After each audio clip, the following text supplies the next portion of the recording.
ಮಿತ್ರರೇ ನಮಸ್ಕಾರ. ಮಿತ್ರರೇ, ಇವತ್ತು ಬಹಳ ಇಂಪಾರ್ಟೆಂಟ್ ದಿನ. ಯಾಕೆ ಅಂತಂದರೆ ಅಮೆರಿಕ ಮತ್ತು ಇರಾನ್ನ ನಡುವಿನ ಯುದ್ಧ ಇದೆಯಲ್ಲ, ಇದು ಕಂಟಿನ್ಯೂ ಆಗುತ್ತಾ ಅಥವಾ ನಿಂತು ಹೋಗುತ್ತಾ ಎಲ್ಲವೂ ಕೂಡ ಇವತ್ತು ಡಿಸೈಡ್ ಆಗುತ್ತೆ. ಪಾಕಿಸ್ತಾನದಲ್ಲಿ ಅದಕ್ಕೊಂದು ವೇದಿಕೆಯೂ ಕೂಡ ಸಿದ್ಧವಾಗಿದೆ. ಇವತ್ತು ಜಾಗತಿಕ ಎಲ್ಲ ಮಾಧ್ಯಮಗಳು ಕೂಡ ಪಾಕಿಸ್ತಾನದ ಕಡೆಗೆ ತನ್ನ ದೃಷ್ಟಿಯನ್ನು ಹಾಯಿಸಿದ್ದಾವೆ. ಬಹುತೇಕ ದೊಡ್ಡ ದೊಡ್ಡ ಪತ್ರಕರ್ತರು ಕೂಡ ಪಾಕಿಸ್ತಾನಕ್ಕೆ ಬಂದಿಳಿದಿದ್ದಾರೆ. ಪಾಕಿಸ್ತಾನದಲ್ಲಿ ಇರಾನ್ನ ಡೆಲಿಗೇಷನ್ ಈಗಾಗಲೇ ಬಂದಾಗಿದೆ. ಅಮೆರಿಕದ ಡೆಲಿಗೇಷನ್ ಬಗ್ಗೆ ಪಾಕಿಸ್ತಾನ ಬಹಳಷ್ಟು ಗೌಪ್ಯತೆಯನ್ನು ಕಾಯ್ದುಕೊಳ್ತಾ ಇದೆ. ಒಟ್ಟಿನಲ್ಲಿ ಇಡೀ ವಿಶ್ವ ಇವತ್ತು ಪಾಕಿಸ್ತಾನದ ಬಗ್ಗೆ ಮಾತನಾಡ್ತಾ ಇದೆ. ಈ ಇಡೀ ನೆಗೋಸಿಯೇಷನ್ನಿಂದ ಪಾಕಿಸ್ತಾನಕ್ಕೆ ಏನಪ್ಪ ಲಾಭ ಆಗಿದೆ ಅಂತಂದರೆ ಇಷ್ಟೇ: ಪಾಕಿಸ್ತಾನ ಜಗತ್ತಿನಲ್ಲಿ ಬದುಕಿದೆ, ಪಾಕಿಸ್ತಾನ ಅನ್ನುವಂತಹ ದೇಶ ಇನ್ನೂ ಕೂಡ ಜೀವಂತವಾಗಿದೆ ಅಂತ ಗೊತ್ತಾಗುತ್ತೆ. ಮಿತ್ರರೇ, ಪಾಕಿಸ್ತಾನದಲ್ಲಿ ಸಂಧಾನ ಮಾತುಕತೆಗೆ ಯಾವ ರೀತಿಯಾದಂತಹ ತಯಾರಿಗಳಾಗಿದ್ದಾವೆ, ಇರಾನ್ನ ಡೆಲಿಗೇಷನ್ನಲ್ಲಿ ಯಾರ್ಯಾರು ಬಂದಿದ್ದಾರೆ, ಇರಾನ್ನ ಡಿಮ್ಯಾಂಡ್ಗಳೇನು, ಅಮೆರಿಕದಿಂದ ಯಾರ್ಯಾರು ಬರ್ತಾ ಇದ್ದಾರೆ, ಅಮೆರಿಕದ ಡಿಮ್ಯಾಂಡ್ಗಳೇನು, ಈ ಮಾತುಕತೆ ಫಲಪ್ರದ ಆಗುತ್ತಾ ಇಲ್ವಾ, ಇದೆಲ್ಲವುದನ್ನು ಈ ವಿಡಿಯೋದಲ್ಲಿ ನಿಮಗೆ ತಿಳಿಸ್ತೀನಿ. ಇದರ ನಡುವೆ ಚೈನಾದ ಬಗ್ಗೆ ಒಂದು ಗುಮಾನಿ ಅಮೆರಿಕಾಗೆ ಶುರುವಾಗಿದೆ. ಈ ಯುದ್ಧ ವಿರಾಮದ ಸಂದರ್ಭದಲ್ಲಿ ಚೈನಾ ಬಹಳ ದೊಡ್ಡ ಕುತಂತ್ರ ಮಾಡ್ತಾ ಇದೆ. ಅದೇನು ಕೇಳಿದ್ರೆ, ಬಹಳ ದೊಡ್ಡ ಪ್ರಮಾಣದಲ್ಲಿ ಶಸ್ತ್ರಾಸ್ತ್ರಗಳನ್ನು ಇರಾನ್ಗೆ ಶಿಫ್ಟ್ ಮಾಡ್ತಾ ಇದೆ. ಹೀಗಂತ ಅಮೆರಿಕದ ಇಂಟೆಲಿಜೆನ್ಸ್ ಮೂಲವನ್ನು ಉಲ್ಲೇಖಿಸಿ CNN ವರದಿ ಮಾಡಿದೆ. ಇದು ಕೂಡ ಬಹಳ ಇಂಪಾರ್ಟೆಂಟ್ ಆದಂತಹ ಬೆಳವಣಿಗೆ. ಇನ್ನೊಂದು ಕಡೆ ಟ್ರಂಪ್ ಹೇಳಿದರೆ, ನಮ್ಮ ಆಯುಧಗಳು ಕೂಡ ಲೋಡ್ ಆಗಿದ್ದಾವೆ, ಇವತ್ತೇನಾದರೂ ಮಾತುಕತೆ ವಿಫಲ ಆಗಿದ್ದೇ ಆದರೆ ಮತ್ತೆ ನಾವು ಏರ್ ಸ್ಟ್ರೈಕನ್ನು ಆರಂಭಿಸ್ತೀವಿ, ಇರಾನನ್ನು ನಾಶ ಮಾಡ್ತೀವಿ ಅಂತ. ಇದೆಲ್ಲ ವಿಚಾರಗಳ ಕುರಿತಾಗಿ ಈ ವಿಡಿಯೋದಲ್ಲಿ ನಿಮಗೆ ಡೀಟೇಲ್ ಆಗಿ ಮಾಹಿತಿ ಕೊಡುವಂತಹ ಪ್ರಯತ್ನ ಮಾಡ್ತೀನಿ. ನೀವು ಈ ವಿಡಿಯೋನ ಕೊನೆವರೆಗೂ ಮಿಸ್ ಮಾಡದೆ ನೋಡಿ. ನಿಮ್ಮೆಲ್ಲರಿಗೂ ಆಲ್ರೆಡಿ ಗೊತ್ತಿರುವ ಹಾಗೆ ಇಸ್ಲಾಮಾಬಾದ್ನಲ್ಲಿ ಅಮೆರಿಕ ಮತ್ತು ಇರಾನ್ನ ನಿಯೋಗದೊಂದಿಗೆ ಇವತ್ತು ಮಾತುಕತೆ ಆಗುತ್ತೆ. ಆದರೆ ಈ ಮಾತುಕತೆ ಸಾಕಷ್ಟು ವಿಳಂಬ ಆಗ್ತಾ ಇದೆ ಅಂತ ಇರಾನ್ನ IRGCಯ ತಸ್ನೀಮ್ ನ್ಯೂಸ್ ಏಜೆನ್ಸಿ ವರದಿ ಮಾಡಿದೆ. ಅಂದರೆ ನಿಗದಿಯಂತೆ ಮಾತುಕತೆ ಆಗ್ತಾ ಇಲ್ಲ ಅಂತ. ಇದಕ್ಕೆ ಅನೇಕ ಕಾರಣಗಳು ಕೂಡ ಇದ್ದಾವೆ. ಮುಖ್ಯವಾಗಿ ಲೆಬನಾನ್ನ ವಿಚಾರವನ್ನು ಚರ್ಚೆ ಮಾಡೋದಕ್ಕೆ ಅಮೆರಿಕಾಗೆ ಸ್ವಲ್ಪನೂ ಇಷ್ಟ ಇಲ್ಲ. ಯಾಕೆಂದರೆ ಇಸ್ರೇಲ್ ಅದಕ್ಕೆ ಒಪ್ತಾ ಇಲ್ಲ. ಲೆಬನಾನನ್ನು ಹೊರಗಿಟ್ಟು ನೀವು ಇರಾನ್ ವಿಚಾರವನ್ನು ಮಾತ್ರ ಮಾತನಾಡಿ ಅಂತ ಇಸ್ರೇಲ್ ಅಮೆರಿಕಾಗೆ ಹೇಳ್ತಾ ಇದೆ. ಹೀಗಾಗಿ ಶಾಂತಿ ಮಾತುಕತೆಗೆ ಲೆಬನಾನನ್ನು ತರೋದಕ್ಕೆ ಅಮೆರಿಕ ಇಷ್ಟಪಡ್ತಾ ಇಲ್ಲ. ಆದರೆ ಇರಾನ್ಗೆ ಅನ್ನಿಸ್ತಾ ಇದೆ, ಅದೇ ಮುಖ್ಯ ನಮಗೆ. ಒಂದು ವೇಳೆ ನಾವೇನಾದರೂ ಶಾಂತಿ ಮಾತುಕತೆ ಮಾಡಿಕೊಂಡಿದ್ದಾದರೂ ಕೂಡ ಇಸ್ರೇಲ್ ಲೆಬನಾನನ್ನು ಮುಗಿಸಿಬಿಡುತ್ತೆ, ಅರ್ಧ ಲೆಬನಾನನ್ನು ವಶಕ್ಕೆ ಪಡೆಯುತ್ತೆ ಅಂತ. ಹೀಗಾಗಿ ಇದು ಗೊಂದಲದ ಕೇಂದ್ರ ಬಿಂದುವಾಗಿದೆ. ಗೊಂದಲಗಳಿದ್ರೂ ಕೂಡ ಇರಾನ್ನಿಂದ ಡೆಲಿಗೇಷನ್ ಮಾತ್ರ ಪಾಕಿಸ್ತಾನಕ್ಕೆ ಬಂದಾಗಿದೆ.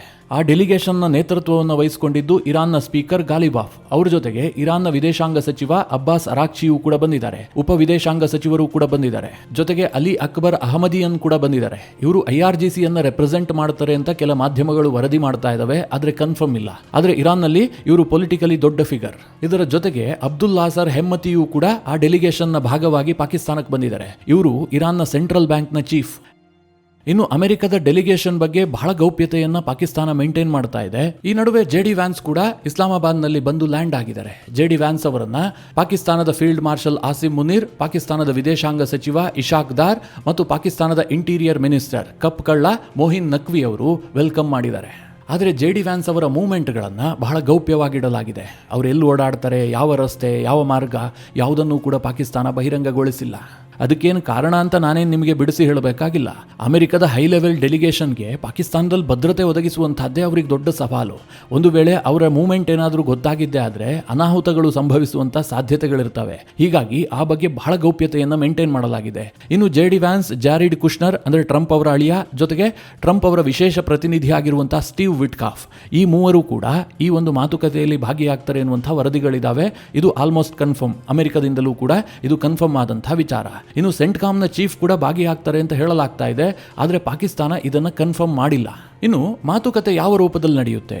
ಇರಾನ್ ಮತ್ತು ಅಮೆರಿಕದ ಡೆಲಿಗೇಷನ್ ನಡುವೆ ನೇರವಾಗಿ ಮಾತುಕತೆ ಆಗುತ್ತಾ ಕೇಳಿದ್ರೆ, ಈವರೆಗೆ ಬರ್ತಾ ಇರುವಂತಹ ಮಾಹಿತಿಯ ಪ್ರಕಾರ ಆ ಸಾಧ್ಯತೆಗಳು ಕಡಿಮೆ. ಪರೋಕ್ಷ ಮಾತುಕತೆಗಳೇ ಆರಂಭದಲ್ಲಿ ನಡೆಯುತ್ತೆ. ಅದರಲ್ಲೇನಾದರೂ ಸ್ವಲ್ಪ ಟ್ರಸ್ಟ್ ಬಿಲ್ಡ್ ಆಗಿದ್ದೇ ಆದರೆ ನೇರ ಮಾತುಕತೆಗಳಾಗುವಂಥ ಸಾಧ್ಯತೆಗಳಿದ್ದಾವೆ. ಅಂದರೆ ಇವತ್ತೇ ಮಾತುಕತೆ ಕನ್ಕ್ಲೂಡ್ ಆಗುತ್ತೆ ಅಂತ ಕೂಡ ಹೇಳೋದಕ್ಕೆ ಸಾಧ್ಯ ಇಲ್ಲ. ಇದು ಇನ್ನಷ್ಟು ಮುಂದುವರಿಬಹುದು. ಇವತ್ತು, ನಾಳೆ, ನಾಡಿದ್ದು 2-3 ದಿನ ಮುಂದುವರೆದ್ರೂ ಕೂಡ ಆಶ್ಚರ್ಯ ಇಲ್ಲ, ಏನಾದರೂ ಡೆವಲಪ್ಮೆಂಟ್ ಆದರೆ. ಇಲ್ಲ ಮೊದಲಿಗೆ ಮಾತುಕತೆ ಮುಗಿದು ಹೋಗ್ಬಿಟ್ರೆ ಇವತ್ತೇ ಎಂಡ್, ನಾಳೆಯಿಂದಲೇ ಯುದ್ಧ ಶುರು. ಈ ಬಗ್ಗೆ ಇರಾನ್ನ ನ್ಯೂಸ್ ಏಜೆನ್ಸಿಗಳು ಮಾಡ್ತಾ ಇರುವ ವರದಿ ಏನು ಕೇಳಿದ್ರೆ, ಆರಂಭದಲ್ಲಿ ಅಮೆರಿಕದ ನಿಯೋಗದ ಜೊತೆಗೆ ಪಾಕಿಸ್ತಾನದವರು ಮಾತನಾಡ್ತಾರೆ. ಅಂದ್ರೆ ಪಾಕ್ ಪ್ರಧಾನಿ, ಪಾಕಿಸ್ತಾನದ ಫ್ರಾಡ್ ಮಾರ್ಷಲ್ ಆಸಿಮ್ ಮುನೀರ್ ಜೊತೆಗೆ ಪಾಕಿಸ್ತಾನದ ವಿದೇಶಾಂಗ ಸಚಿವ ಇಶಾಕ್ ದಾರ್, ಈ 3 ಮಂದಿಯ ಜೊತೆಗೆ ಜೆಡಿ ವ್ಯಾನ್ಸ್ ಮತ್ತು ಅವರ ನಿಯೋಗದ ಚರ್ಚೆ ಆಗುತ್ತೆ. ನಂತರದಲ್ಲಿ ಇರಾನ್ನ ಸ್ಪೀಕರ್ ಗಾಲಿಬಾಫ್ ನೇತೃತ್ವದ ನಿಯೋಗ ಇದೆಯಲ್ಲ, ಅವ್ರ ಜೊತೆಗೆ ಪಾಕಿಸ್ತಾನದವರು ಮಾತನಾಡ್ತಾರೆ. ಅಂದ್ರೆ ನೇರ ಮಾತುಕತೆಯನ್ನ ಇಬ್ಬರು ಅವಾಯ್ಡ್ ಮಾಡ್ತಾ ಇದ್ದಾರೆ ಅಂತ ಹೇಳಲಾಗ್ತಾ ಇದೆ. ಇಲ್ಲಿ ನೇರ ಮಾತುಕತೆಗೆ ಅಮೆರಿಕ ರೆಡಿ ಇದ್ರೂ ಕೂಡ ಇರಾನ್ ರೆಡಿ ಇಲ್ಲ. ಅವ್ರಿಗೇನು ಅನ್ನಿಸ್ತಾ ಇದೆ, ಒಟ್ಟಿಗೆ ಕೂತ್ಕೊಂಡು ಮಾತನಾಡುವಂತಹ ಒಂದೇ ಒಂದು ಫೋಟೋ ಕೂಡ ಹೊರಗೆ ಬರಬಾರದು ಅಂತ. ಇದು ಪಾಕಿಸ್ತಾನ ಮತ್ತು ಇರಾನ್ನ ನ್ಯೂಸ್ ಏಜೆನ್ಸಿಗಳು ಮಾಡ್ತಾ ಇರುವಂತಹ ವರದಿ. ನಾಳೆ ದಿನ ಅವರಿಬ್ರು ಒಟ್ಟಿಗೆ ಕೂತ್ಕೊಂಡು ಮಾತನಾಡಲೂಬಹುದು, ಹೇಳೋದಕ್ಕೆ ಸಾಧ್ಯ ಇಲ್ಲ. ಎಲ್ಲೋದ್ರ ಬಗ್ಗೆಯೂ ಕೂಡ ಸಾಕಷ್ಟು ಗೌಪ್ಯತೆಯನ್ನು ಮೇಂಟೈನ್ ಮಾಡ್ತಿರೋದ್ರಿಂದಾಗಿ ಇರಾನ್, ಪಾಕಿಸ್ತಾನ, ಅಮೆರಿಕ ಈ ದೇಶದ ಮಾಧ್ಯಮಗಳು ಏನನ್ನ ವರದಿ ಮಾಡ್ತಾ ಇದಾವೋ ಅದಷ್ಟನ್ನ ಮಾತ್ರ ನಿಮಗೆ ಹೇಳ್ತಾ ಇದ್ದೀನಿ ಅಷ್ಟೇ. ಇನ್ನು ಅಮೆರಿಕದ ಪ್ರಮುಖ ಬೇಡಿಕೆಗಳೇನು, ಇರಾನ್ನ ಪ್ರಮುಖ ಬೇಡಿಕೆಗಳೇನು, ಮಾತುಕತೆ ಯಾವ ನಿಟ್ಟಿನಲ್ಲಿ ಸಾಗತ್ತೆ ನೋಡೋದಾದ್ರೆ, ಅತಿ ಮುಖ್ಯವಾಗಿ ನಂಬರ್ 1 ಪಾಯಿಂಟ್ ಏನು ಕೇಳಿದ್ರೆ, ಇರಾನ್ ಅಣ್ವಸ್ತ್ರ ಕಾರ್ಯಕ್ರಮವನ್ನು ಟೋಟಲಿ ನಿಲ್ಲಿಸಬೇಕು. ಈ ಹಿಂದೆ ಇರಾನ್ ಜೊತೆಗೆ ನೆಗೋಸಿಯೇಷನ್ ಮಾಡದಂತಹ ಸಂದರ್ಭದಲ್ಲೂ ಕೂಡ ಅಮೆರಿಕ ಈ ಪಾಯಿಂಟ್ ಅನ್ನು ರೈಸ್ ಮಾಡಿತ್ತು. ಆಗ ಇರಾನ್ ಇದನ್ನು ಸ್ಪಷ್ಟವಾಗಿ ತಳ್ಳಿ ಹಾಕಿತ್ತು. ಇರಾನ್ ಅವರು ಹೇಳಿದ್ರಂತೆ, ನೀವು ಯುದ್ಧದಲ್ಲೇ ನಮ್ಮ ನ್ಯೂಕ್ಲಿಯರ್ ಅನ್ನು ವಶಕ್ಕೆ ಪಡೆಯೋದಕ್ಕೆ ಸಾಧ್ಯ ಆಗಿಲ್ಲ, ಅಂತಹದ್ರಲ್ಲಿ ನಾವು ಅದನ್ನ ಮಾತುಕತೆಯ ಟೇಬಲ್ ನಲ್ಲಿ ಬಿಟ್ಟು ಕೊಡೋದಿಲ್ಲ ಅಂತ.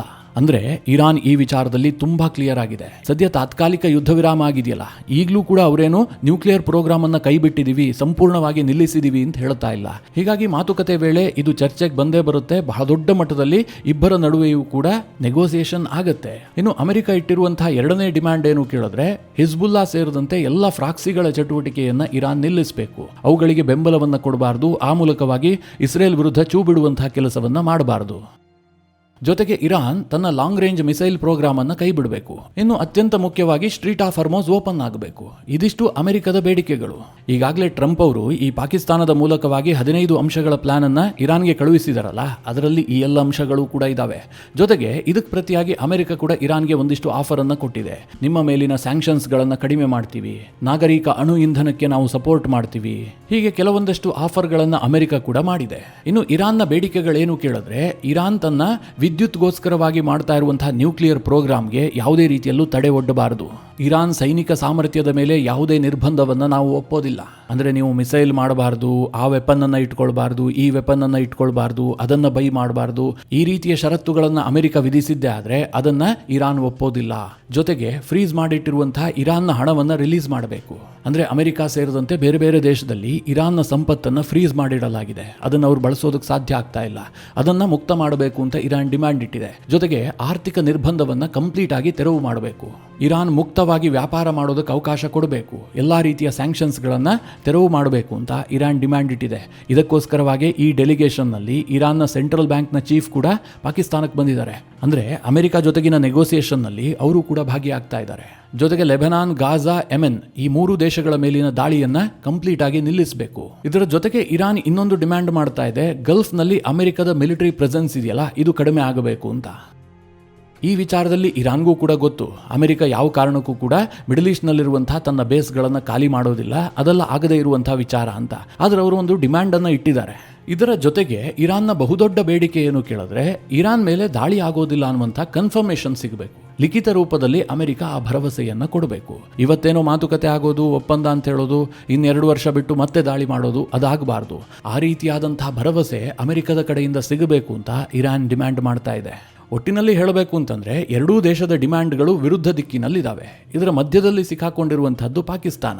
ಇದೆರಡನ್ನ ಹೇಗೆ ಬ್ಯಾಲೆನ್ಸ್ ಮಾಡುತ್ತೆ, ಪಾಕಿಸ್ತಾನದವರು ಇದಕ್ಕೆ ಹೇಗೆ ನ್ಯಾಯಸಮ್ಮತವಾದಂತಹ ತೀರ್ಪನ್ನು ಕೊಡ್ತಾರೆ ಎನ್ನುವಂಥದ್ದು ಜಗತ್ತಿಗಿರುವಂತಹ ಕುತೂಹಲ. ಒಂದು ವೇಳೆ ಈ ಮಾತುಕತೆ ವಿಫಲ ಆಗಿದ್ದೇ ಆದರೆ ಯುದ್ಧ ಮಾಡ್ತೀವಿ ಅಂತ ಟ್ರಂಪ್ ಹೇಳಿದ್ದಾರೆ. ಟ್ರಂಪ್ ಕೊಟ್ಟಿರುವಂತಹ ಸಮಯ ಎಷ್ಟು ಕೇಳಿದ್ರೆ ಕೇವಲ 24 ಗಂಟೆಗಳು. ಅಷ್ಟರೊಳಗೆ ಒಪ್ಪಬೇಕು, ಇಲ್ಲದೆ ಹೋದರೆ ಏರ್ ಸ್ಟ್ರೈಕ್ ಕಂಟಿನ್ಯೂ ಆಗುತ್ತೆ, ನಮ್ಮ ಶಸ್ತ್ರಾಸ್ತ್ರಗಳನ್ನು ನಾವು ಹಡಗಿನಲ್ಲಿ ಲೋಡ್ ಮಾಡಾಗಿದೆ ಅಂತ ಟ್ರಂಪ್ ಎಚ್ಚರಿಕೆ ಕೊಟ್ಟಿದ್ದಾರೆ. ಅಂದರೆ ಇರಾನ್ನ ನಿಯೋಗದ ಮೇಲೆ ಮ್ಯಾಕ್ಸಿಮಮ್ ಪ್ರೆಷರ್ ಬಿಲ್ಡ್ ಮಾಡೋದಕ್ಕೆ ಟ್ರಂಪ್ ಮತ್ತು ಇಡೀ ಅಮೆರಿಕ ಟ್ರೈ ಮಾಡ್ತಾ ಇದೆ. ಇರಾನ್ ಹೊರ ಜಗತ್ತಿಗೆ ಎಲ್ಲೂ ಕೂಡ ನಾವು ಬೆಂಡಾಗಿದ್ದೀವಿ ಅಂತ ತೋರಿಸ್ಕೊಳ್ತಾ ಇಲ್ಲ, ಆದರೆ ಅವರಿಗೂ ಕೂಡ ಭಯ ಇದೆ. ಅವ್ರಿಗೆ ಅಷ್ಟೆಲ್ಲ ಸಾಮರ್ಥ್ಯ ಇದ್ದಿದ್ದೇ ಆಗಿದ್ರೆ, ಬಗ್ಗೋದೇ ಇಲ್ಲ ಅಂತಾಗಿದ್ರೆ ಅವ್ರು ಯಾಕೆ ಮಾತುಕತೆಗೆ ಬರ್ತಾ ಇದ್ರು?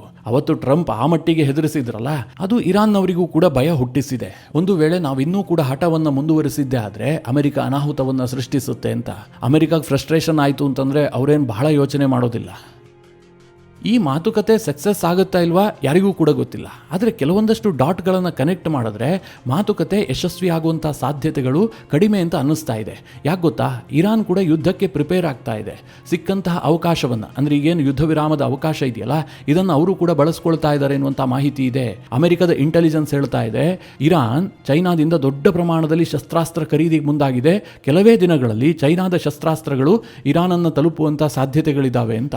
ಈ ಬಗ್ಗೆ CNN ಒಂದು ಎಕ್ಸ್ಕ್ಲೂಸಿವ್ ವರದಿಯನ್ನು ಪ್ರಕಟಿಸಿದೆ. ಆ ವರದಿಯ ಪ್ರಕಾರ ಇರಾನ್ ಚೈನಾದಿಂದ ಮ್ಯಾನ್ ಪ್ಯಾಡ್ಗಳನ್ನು ಖರೀದಿ ಮಾಡ್ತಾ ಇದೆ. Man portable air defence system ಅಂತ. ಇದು ಬಹಳ ಚಿಕ್ಕದಾದಂಥ ಪೋರ್ಟಬಲ್ ಏರ್ ಡಿಫೆನ್ಸ್ ಸಿಸ್ಟಮ್. ಒಬ್ಬ ವ್ಯಕ್ತಿ ತನ್ನ ಹೆಗಲ ಮೇಲೆ ಇಟ್ಕೊಂಡು ಮೇಲೆ ಹಾರ್ತಾ ಇರುವಂತಹ ಹೆಲಿಕಾಪ್ಟರ್ ಇರಬಹುದು, ಕೆಳಮಟ್ಟದಲ್ಲಿ ಹಾರ್ತಾ ಇರುವಂತಹ ಯುದ್ಧ ವಿಮಾನಗಳಿರಬಹುದು, ಅವುಗಳನ್ನು ನೆಲದ ಮೇಲೆ ನಿಂತ್ಕೊಂಡು ಟಾರ್ಗೆಟ್ ಮಾಡಬಹುದು. ಇಂತಹ ಮ್ಯಾನ್ ಪ್ಯಾಡ್ಗಳನ್ನು ಚೈನಾದಿಂದ ದೊಡ್ಡ ಪ್ರಮಾಣದಲ್ಲಿ ಇರಾನ್ ಖರೀದಿ ಮಾಡ್ತಾ ಇದೆ ಅಂತ ಈಗ ಅಮೆರಿಕದ ಇಂಟೆಲಿಜೆನ್ಸ್ ವರದಿ ಹೇಳ್ತಾ ಇದೆ. ಇದರ ಜೊತೆಗೆ ಇರಾನ್ ಚೈನಾದಿಂದ ಬಹಳ ಪ್ರಮಾಣದಲ್ಲಿ ಜೆಟ್ ಫ್ಯೂಯಲ್ ಅನ್ನು ಖರೀದಿ ಮಾಡ್ತಾ ಇದೆ. ಚೈನಾದ ಕೆಲ ಬಂದರಿನಲ್ಲಿ ಲೋಡ್ ಆಗಿರುವುದನ್ನು ನೋಡಿದ್ರೆ ಇರಾನ್ನಲ್ಲಿ ಸರಿಸುಮಾರು 700 ಬ್ಯಾಲಿಸ್ಟಿಕ್ ಮಿಸೈಲ್ಗೆ ಬೇಕಾಗುವಷ್ಟು ಚೈನಾ ಪೂರೈಕೆ ಮಾಡೋದಕ್ಕೆ ನಿಂತ್ಕೊಂಡಿದೆ ಅಂತ ಅಮೆರಿಕ ಅನುಮಾನ ವ್ಯಕ್ತಪಡಿಸ್ತಾ ಇದೆ.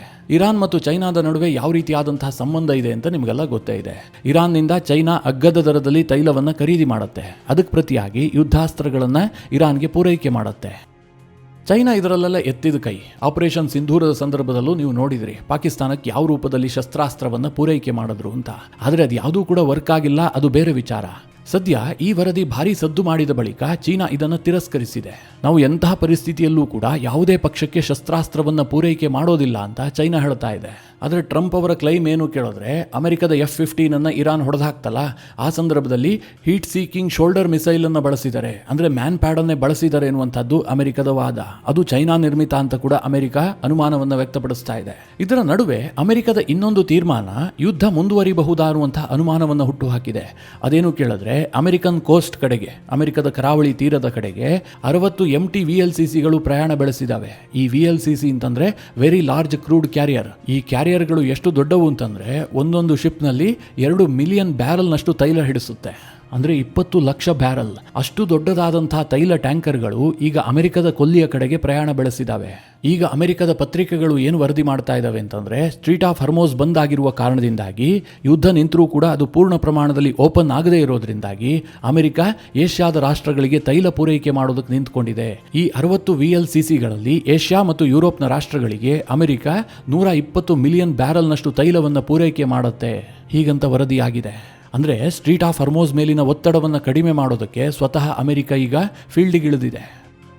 ಮಿತ್ರರೇ, ಈ ಮಾತುಕತೆಯಲ್ಲಿ ಸಾಕಷ್ಟು ಡೆವಲಪ್ಮೆಂಟ್ಗಳಾಗ್ತವೆ. ಆ ಸಂದರ್ಭದಲ್ಲಿ ನಿಮಗೆ ವಿಡಿಯೋ ಮಾಡಿ ತಿಳಿಸ್ಕೊಡುವಂತಹ ಪ್ರಯತ್ನ ಮಾಡ್ತೀನಿ. ಈ ಎಲ್ಲ ವಿಚಾರಗಳ ಕುರಿತಾಗಿ ನಿಮ್ಮ ಅನಿಸಿಕೆ ಅಭಿಪ್ರಾಯಗಳೇನು ಕಮೆಂಟ್ ಮಾಡುವ ಮೂಲಕ ನಮಗೆ ತಿಳಿಸಿ. ಹಾಗೆ ನಿಮಗೆ ಈ ವಿಡಿಯೋ ಇಷ್ಟವಾದರೆ ಲೈಕ್ ಮಾಡಿ. ಜೊತೆಗೆ ನೀವಿನ್ನೂ ನಿಮ್ಮ ನೆಚ್ಚಿನ ಸಂಸ್ಕಾರ ಸೌರಭ ಯೂಟ್ಯೂಬ್ ಚಾನಲ್ನ ಸಬ್ಸ್ಕ್ರೈಬ್ ಮಾಡಿಲ್ಲ ಅಂತಾದರೆ ಈ ಕೂಡಲೇ ಸಬ್ಸ್ಕ್ರೈಬ್ ಮಾಡಿ. ಮುಂದಿನ ಎಲ್ಲ ಅಪ್ಡೇಟ್ಗಳ ನೋಟಿಫಿಕೇಷನ್ಗಾಗಿ ಬೆಲ್ ಐಕಾನ್ ಒತ್ತಿ.